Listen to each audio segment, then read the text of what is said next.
experiments that we heard described earlier. And prior to that, did some theory on condensed matter physics pertaining to non-equilibrium many-body models and other things. So Loic, over to you. Thank you very much, Sebastian, for the introduction. So I will share my screen now.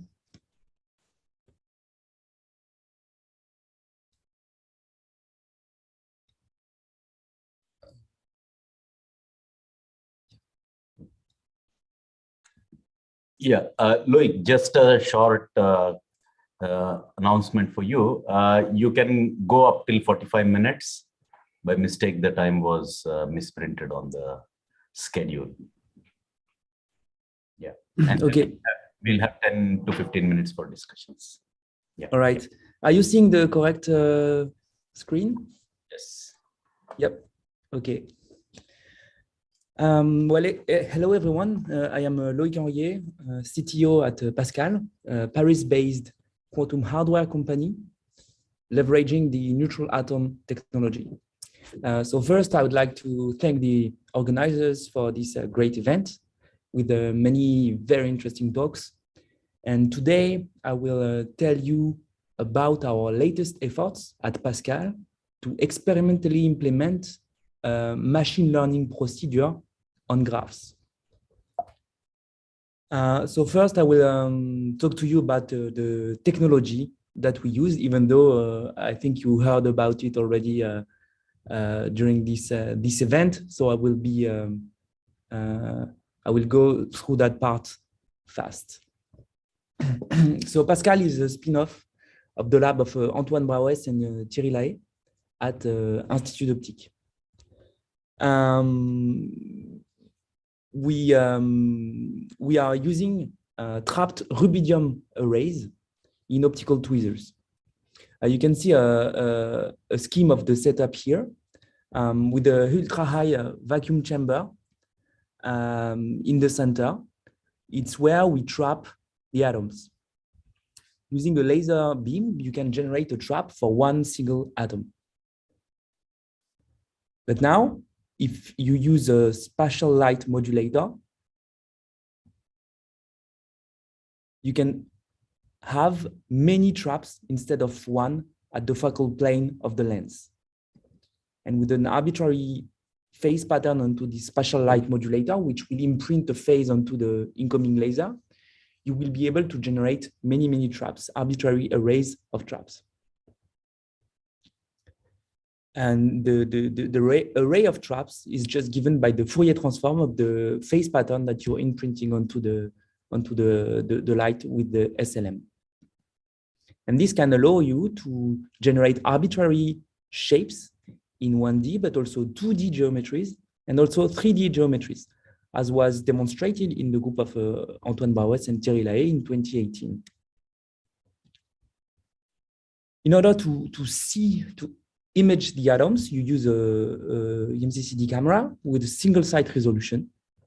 And by collecting the light, which goes out of the vacuum chamber, you can tell which atoms are present and which atoms are not present in the array.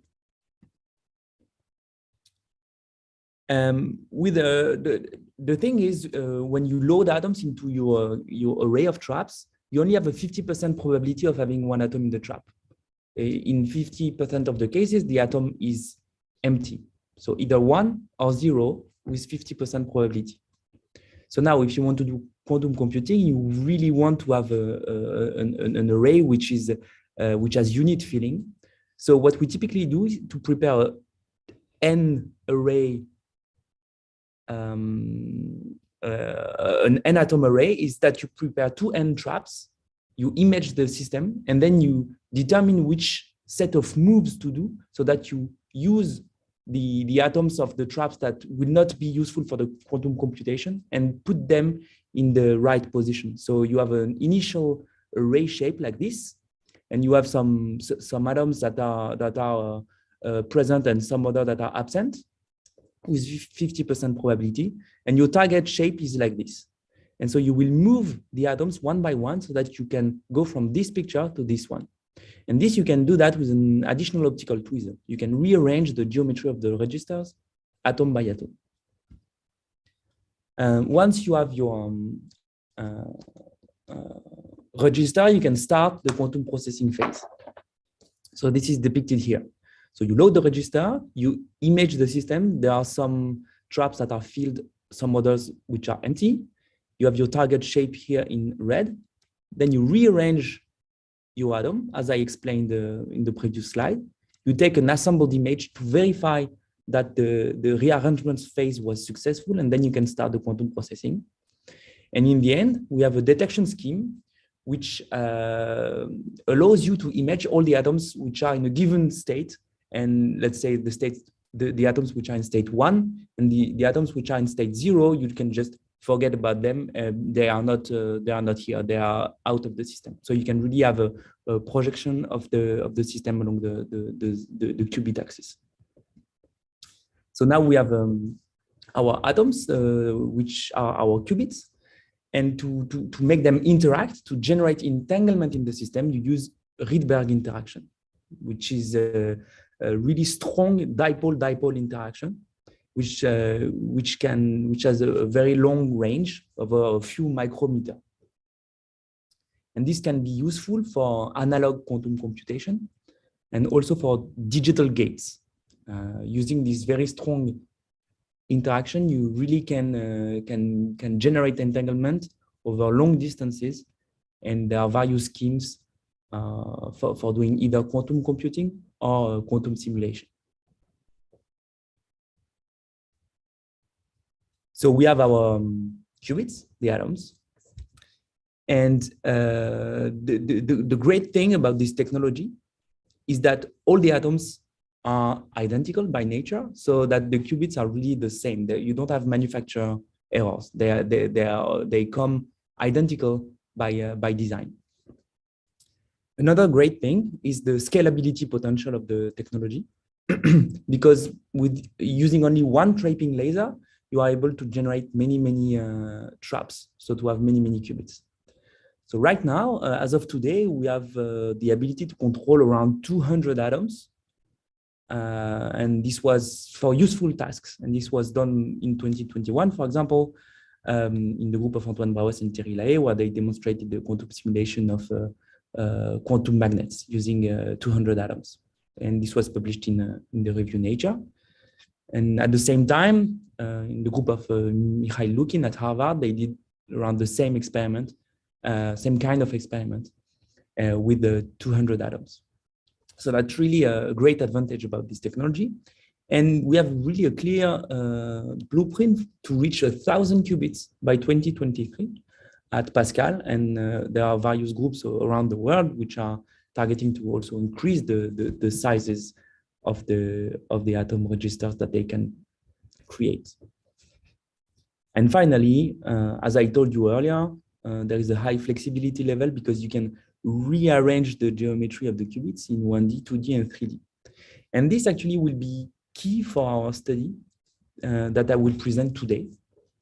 It's the fact that you can really change the geometry of the qubit register from shot to shot. You can go from one geometry to another one really easily. It's a great advantage with respect to other types of quantum processors for which the connectivity is fixed. It's hardwired, and you cannot change that. So this is all for the overview of the technology. I went rather quickly because I know that you had other talks about the same thing. So it was good to really just keep that as a reminder. Okay, so how do you do quantum computing with neutral atoms? Well, there are various choices for the qubit in such a system, for the 0 state and for the 1 state. You can either choose a ground and a Rydberg state, which are driven by a laser system, and it gives rise to the Ising Hamiltonian, which has this specific form. So it's written here. The first term here corresponds to the Rabi frequency omega, which flips the qubit from the 0 to the 1 state, from the ground to the Rydberg state. And here you also have a detuning term, which corresponds to frequency difference between your drive and the transition frequency. So those two terms here correspond to the driving system, the laser. The last term here describes strong dipole-dipole interactions in the system. When two atoms are put in a Rydberg state at the same time, they will interact. You have a strong van der Waals interaction, which decays as 1 over the distance to the power 6. Here, n is just the occupation number of the Rydberg state. So this is one possibility. Another possibility is to choose as qubit states two distinct Rydberg states driven by microwaves. In that case, the difference is that the interaction term is now a flip-flop term, this term here, meaning that atom I can lose an excitation, which is gained by atom J, and vice versa. And this interaction has a strength with decay, which decays as 1 over the distance to the power 3. And one key thing about these Hamiltonians is that you can encode local 2D graphs into them. Let's imagine that you have this configuration of atoms in the plane. Roughly speaking, you can consider that the dominant interaction terms are those for which the distance between atoms is lower than a given threshold, so that the sum over here for the interaction is actually restricted to the edges of a local graph in the plane that we call a unit disk. A unit disk graph is a graph for which you have overlaps of disks which are centered on the atoms, with the radius of those disks being the typical distance to the divided by 2. And then the Hamiltonian becomes a real characteristic of the local graph. With the summation here that you see now, so coming from those two terms here, now corresponding to a summation over the edges of the graph.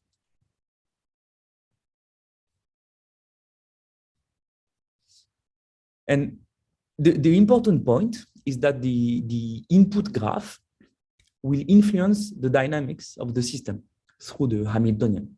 So this gives us a natural way to encode graph structured data into the quantum dynamics. So in other words, if one applies a given pulse sequence to different graphs, the result will not be the same, of course. And one can interpret the measurement samples as fingerprints of the input graphs. So if you couple that to the ability to generate arbitrary shapes from shot to shot, then you have all the necessary ingredients to devise a quantum machine learning procedure on graphs. That's what we did in the publication last year, where we introduced a kernel based on this idea. So roughly speaking, a kernel is a way to measure the similarity between input data. And there are various kernel methods in the machine learning literature. For example, a kernel can be used for classification tasks.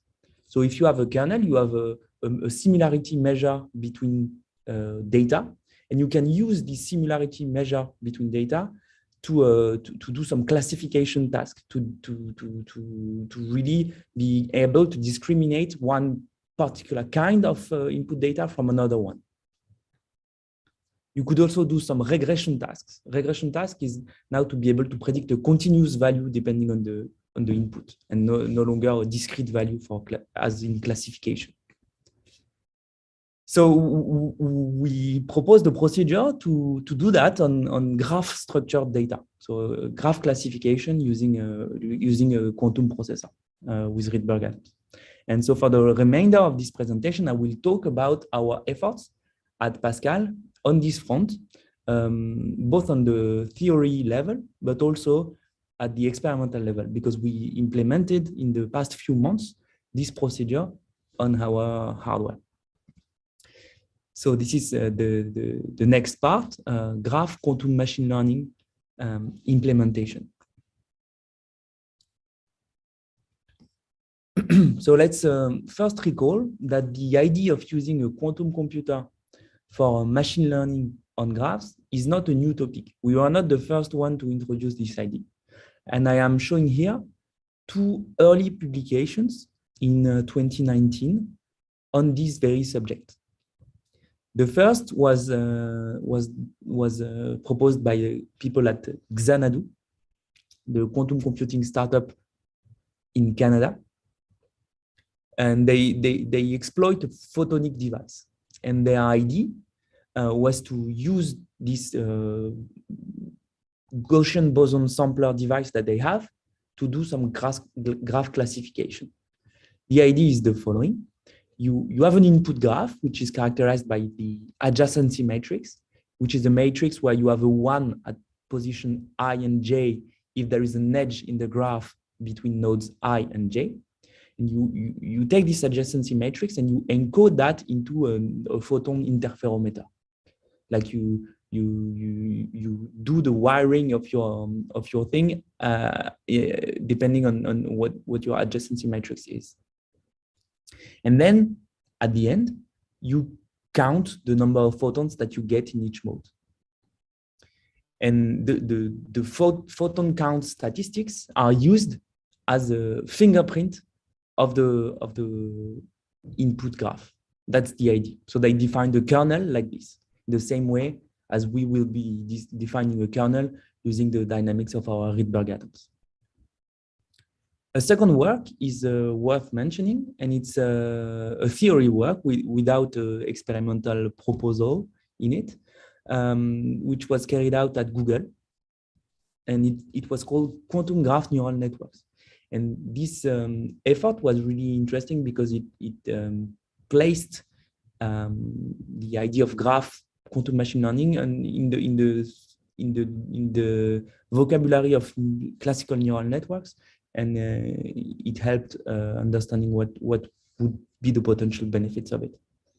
And the idea is again to do variational circuits which take into account the topology of the input graph to generate some useful tasks in machine learning. A final word of motivation before diving into our procedure. For those of you who are not too familiar with machine learning, I showed here typical use cases of machine learning for graphs. As you can see, there are many different fields where such methods can be relevant. One of which you may be familiar with must be the citation networks, or in other words, how publications are related to one another in the way they cite each other. And you can also think about graphs to model 3D shapes or relationships between people. In our case, we will focus on this particular example here, where molecules are described as graphs. Considering the graph structure of a molecule can be very useful for chemists to analyze the reactivity of a given compound.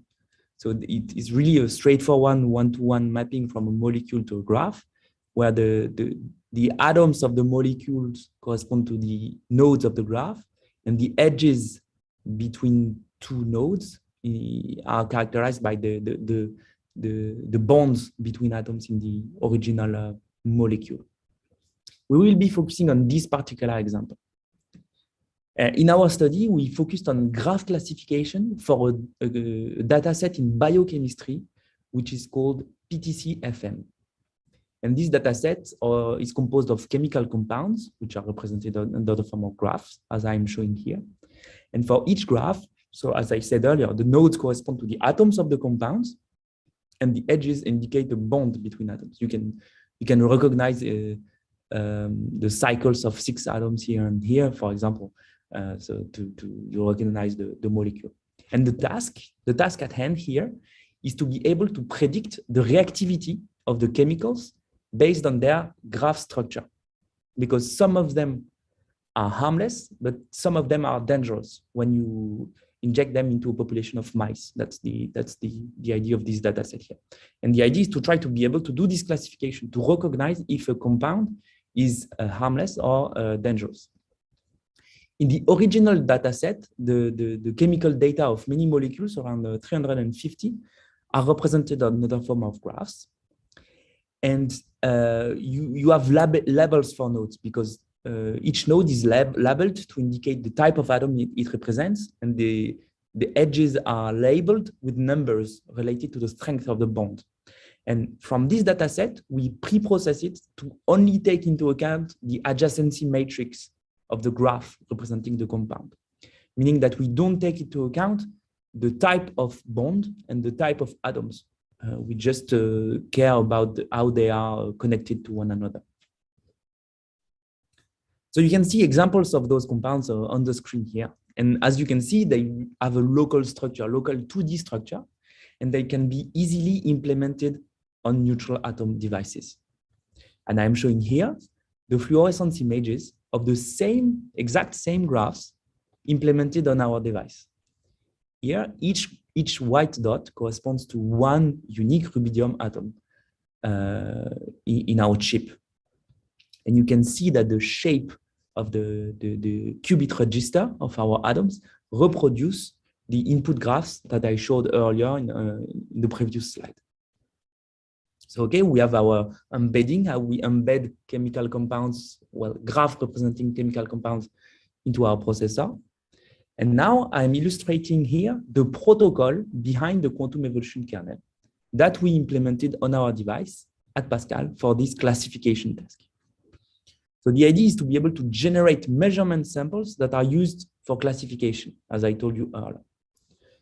So we start from all the qubits, all the atoms in the 0 state, and we apply a sequence which alternates between single qubit rotations along the x-axis with angle theta and free evolution periods of duration tau. And we do that p times, like p repetition of this interleaving of free evolution period and single qubit gate.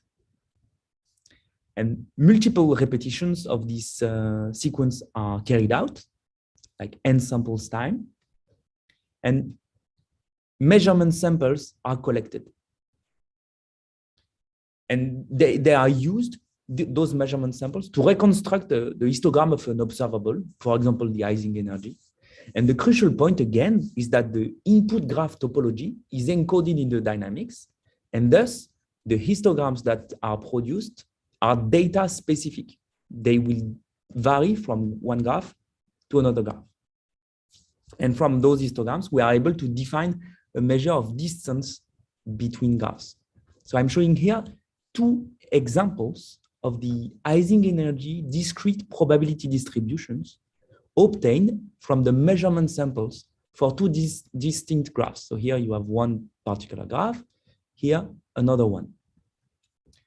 And you can see that the distributions are not the same. They are characteristic of the given graph under consideration. And the next step is then to be able to use these histograms to build a similarity measure between graphs. We do that using a standard measure, distance measure between probability distributions, which is called the Jensen-Shannon divergence. It's defined by this equation here. It's the difference between the Shannon entropy of the mean distribution for two distributions P and P prime. The Jensen-Shannon divergence is defined by the difference between the Shannon entropy of the mean distribution minus the mean of the individual Shannon entropies for each distribution. And using this, we can create a well-defined kernel by a simple exponential. Here you have mu, which is a tunable hyperparameter. So to sum up, we apply a quantum dynamics to various input graphs. This produces graph-specific histograms, as you can see here and here. And from these histograms, we can create a kernel, which is a similarity measure between the graphs. And this kernel can in turn be used in standard machine learning approaches like support vector machine for classification, for example.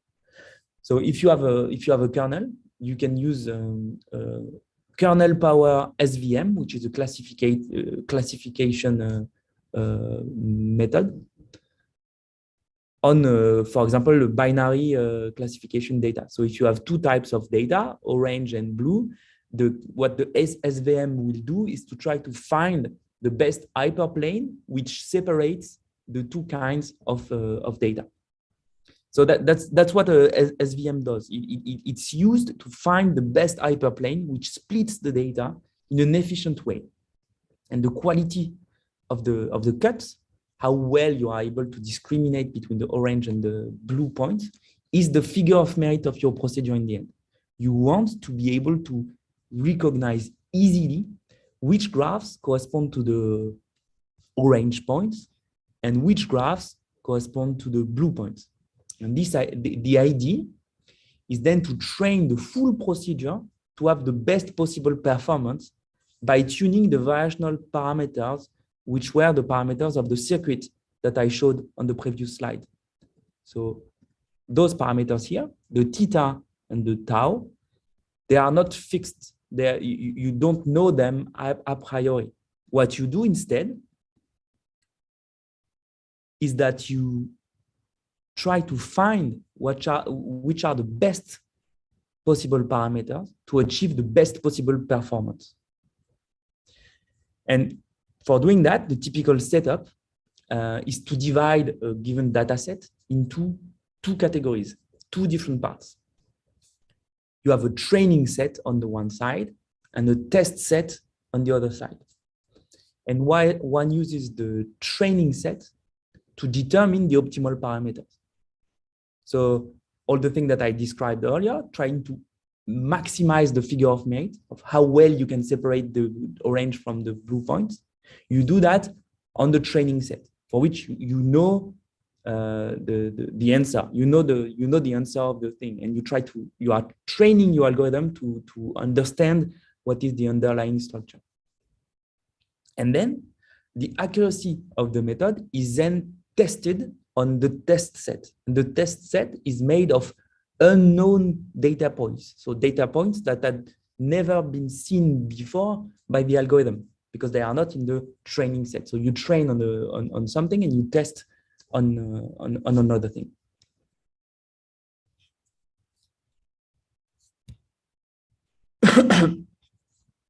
So let's now turn to the experiment that we did. So first we split the dataset into two categories, into two parts, as I told you just before, a training set, which is used to train the algorithm to find the best tau and theta parameters, and a test set on which the accuracy of the algorithm is tested. So here you have the box training. And for the hardware implementation, what we did is an hybrid experiment, and it means that the training was not done on the hardware. It was partially done on classical resources. The testing phase was done on the hardware, but not the training phase.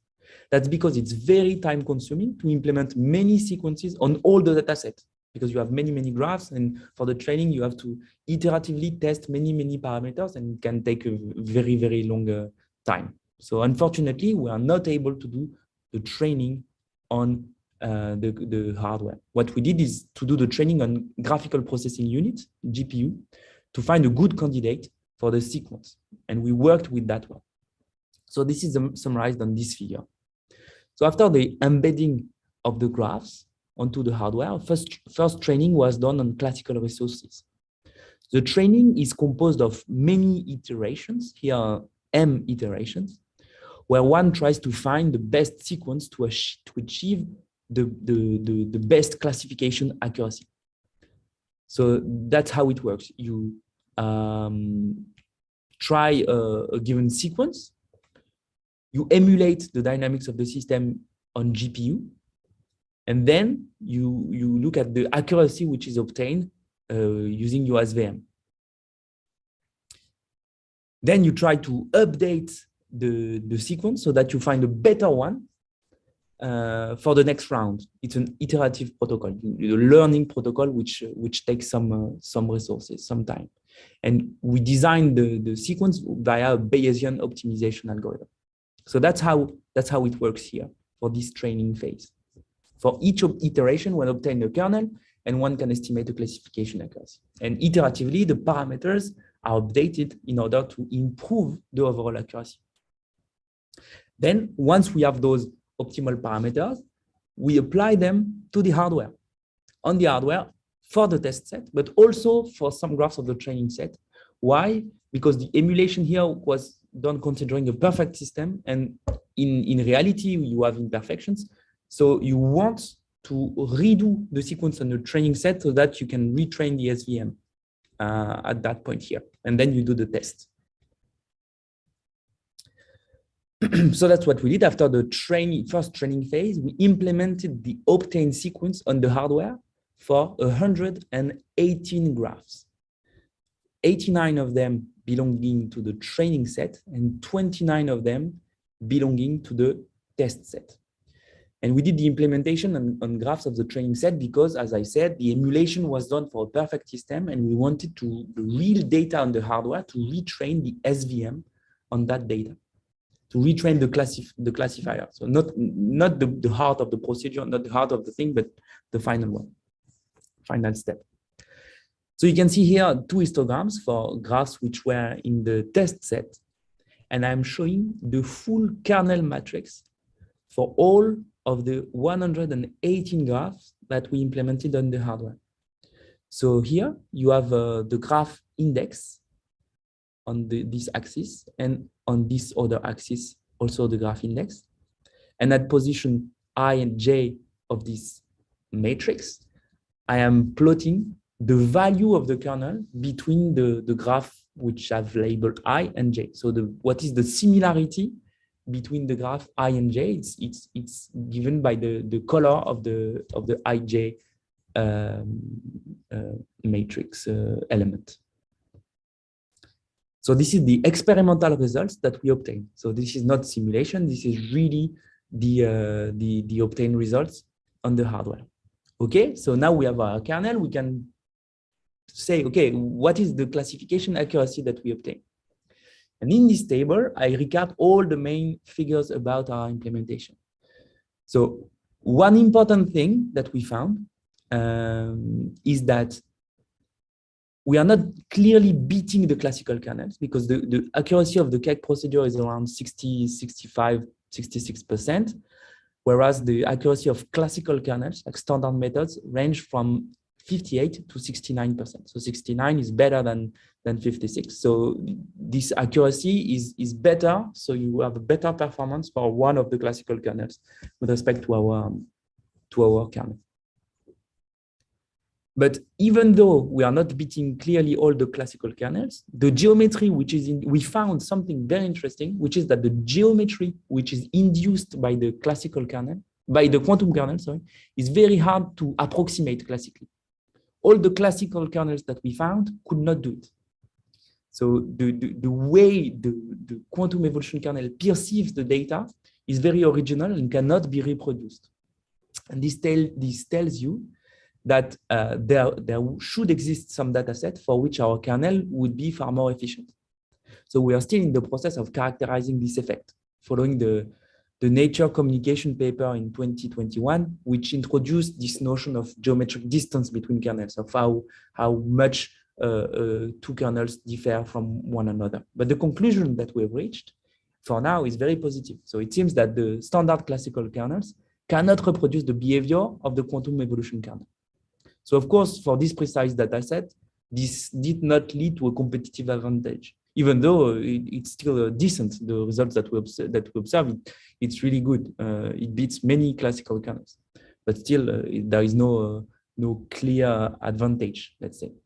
But we might expect that in the future, by implementing it on other data sets, we could have some competitive advantage, because the quantum procedure would perceive the data in a way that allows you to reach very good scores, whereas classical kernels would not be able to do so.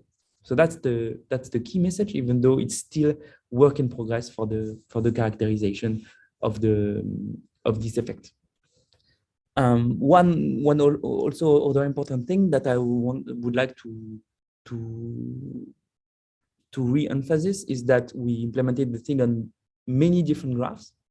like 89 in the training set, 29 in the test set. And this is unique to the Rydberg Atom platform, being able to change the geometry from shot to shot and being able to implement many graphs, different graphs on the same machine is something completely unique. And you really want to be able to, you really want to work with the key advantages, the key features of your quantum device if you want to do something useful in the short term, because the devices that we have, neutral atoms, but also the others, they are noisy, they are not perfect, and if you don't take advantage of all the advantages that you have in that platform, then it's really likely that you won't be able to do something useful that a classical method cannot do. So that's why we really want to focus on these graph problems. So a final slide to show you our first industrial device, which is called Fresnel at Pascal. And it will be available for experiments through the cloud in 2022. So at Pascal, we are working very hard to turn academic experiments into industrial devices. We are a team of more than 60 people now, working mainly in Paris, but also in Amsterdam, with a strong focus on applications, algorithms in the Amsterdam team. We have a full stack approach with work from the atoms to the applications, as you could see from my talk. And I really take the opportunity here to thank all the people who participated to this project. So I did not have time to put the photos on the slide, but there would be too many of them anyway. So in 2 years, we went from an empty lab to a successful quantum machine learning implementation on our own hardware of an algorithm developed in-house. So this required a very large amount of work and a lot of dedication and passion about this project. Another thing that I want to mention is that we are a fast-growing company, and we really want to stay close to the academic world, because that's where those devices already originated from, and actually the main applications of neutral atom devices right now is quantum simulation, how you can in a lab reproduce, learn more about a physical system of interest.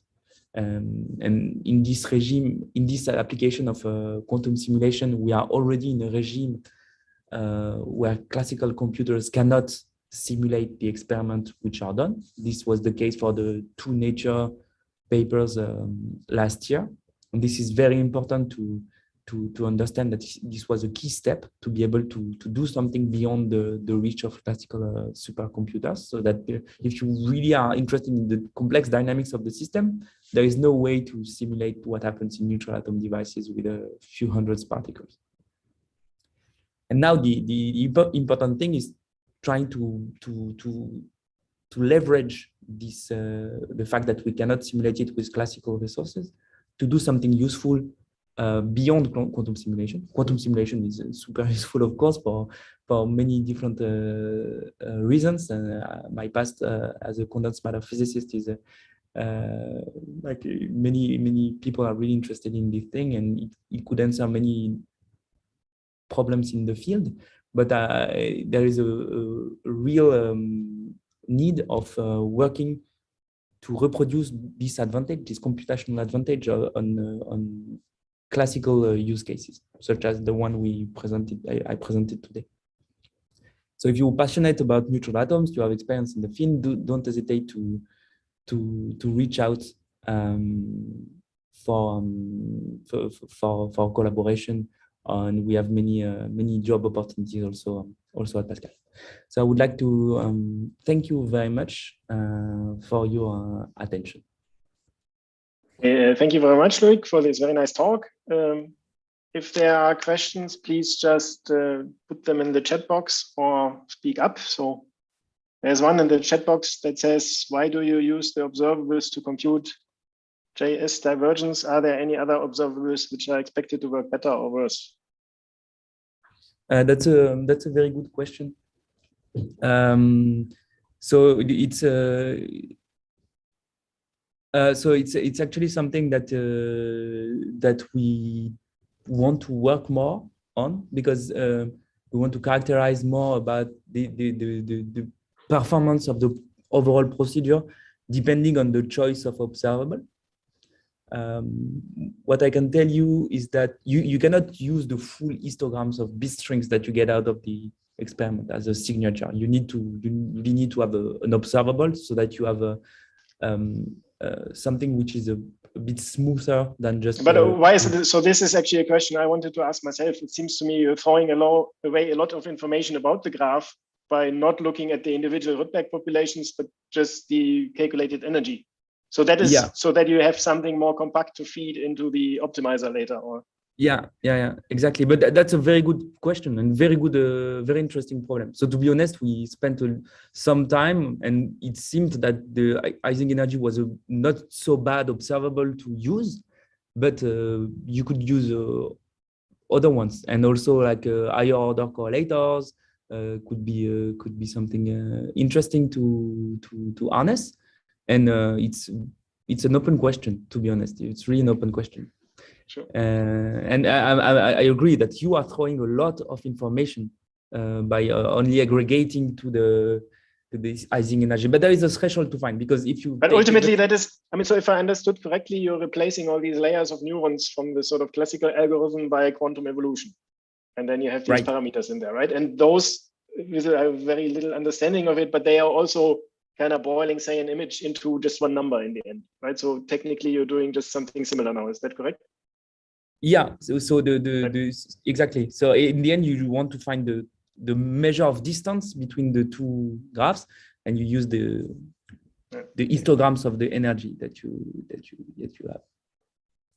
There's the next question. Can you tell us more about QPU? I assume that means. Quantum processing unit. Sorry, maybe I was not clear. I should have told you the word. It's just the quantum device, the thing that we use, where you have your atoms controlled by lasers. We call that a QPU, because the idea, we think that the quantum computing is really not something that should work as a standalone solution. It's something which works in conjunction with classical resources like CPU and GPU. So that's why we use the term QPU, because the procedure that I told you about today is not a full quantum thing. It's a hybrid classical quantum. So that's why we use QPU, because it's a co-processor rather than just a standalone processor. So that's our.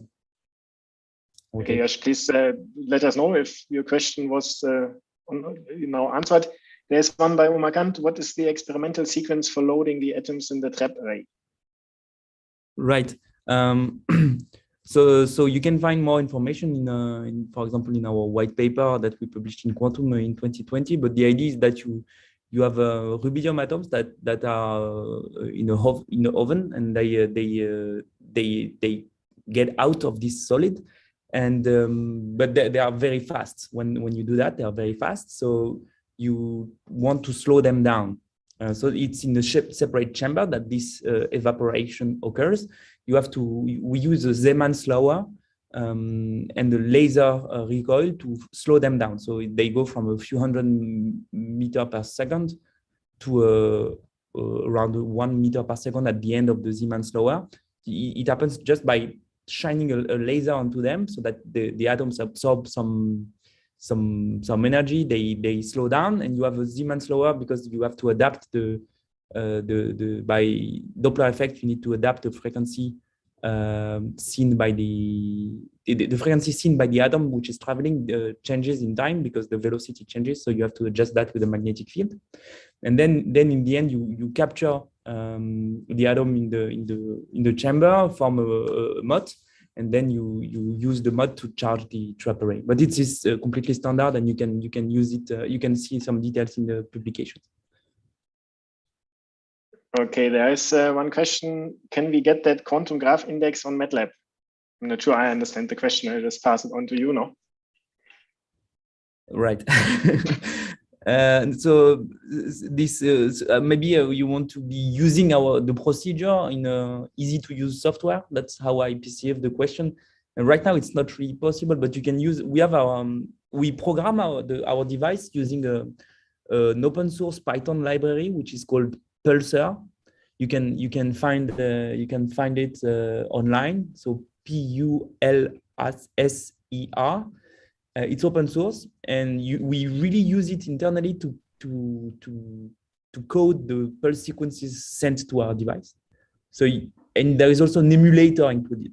So right now you can use it to reproduce the quantum evolution kernel on your laptop, but with limited resources. But in the long run, you might be able to do that in our processor.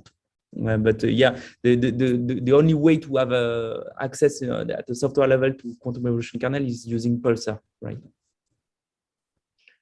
Next question is, do you have a plan for quantum computation based on gate model? If yes, what kind of timeline and prospect do you see? So yeah, yes, of course, gate-based quantum computing is very interesting. Neutral atoms have been a little bit behind the other leading technologies in terms of gate development because it took us a very long time to achieve the first hurdles, I think. But right now, there is no fundamental limit to reach the same numbers as the ion traps, for example. There is no physical barrier to overcome. We really need to implement it and to work very seriously on the gates.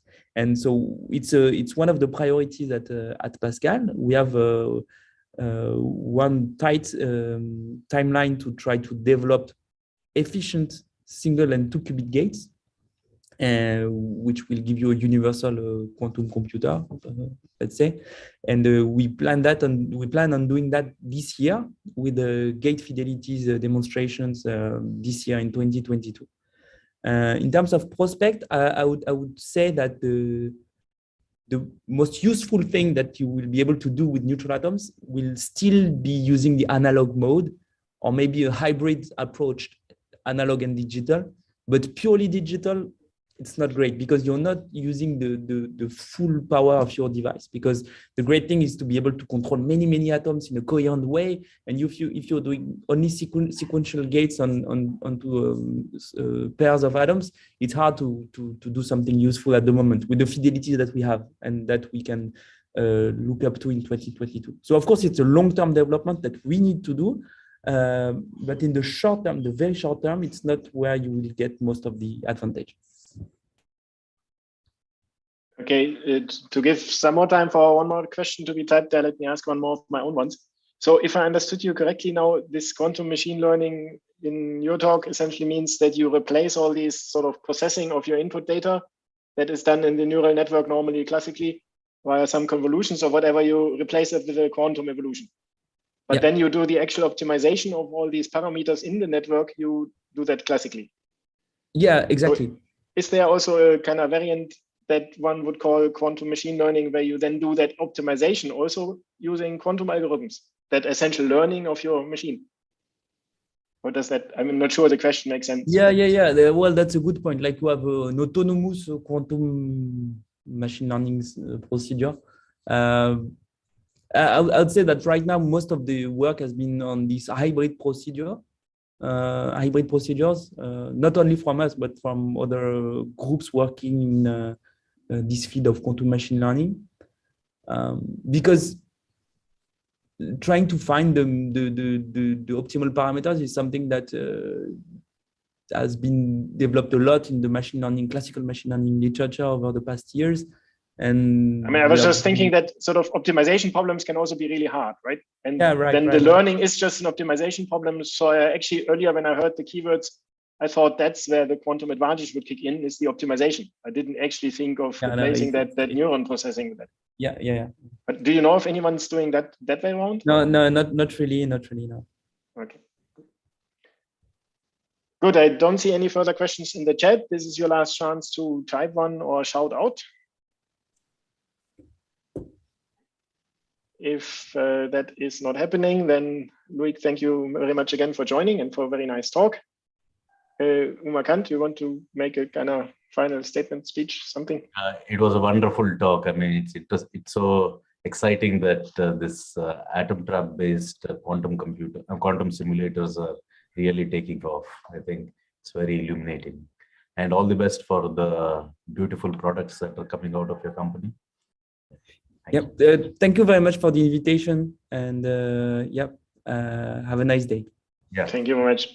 So we'll meet for the next session at 6:30. Yeah, 6:30 Indian time. Yeah. Okay.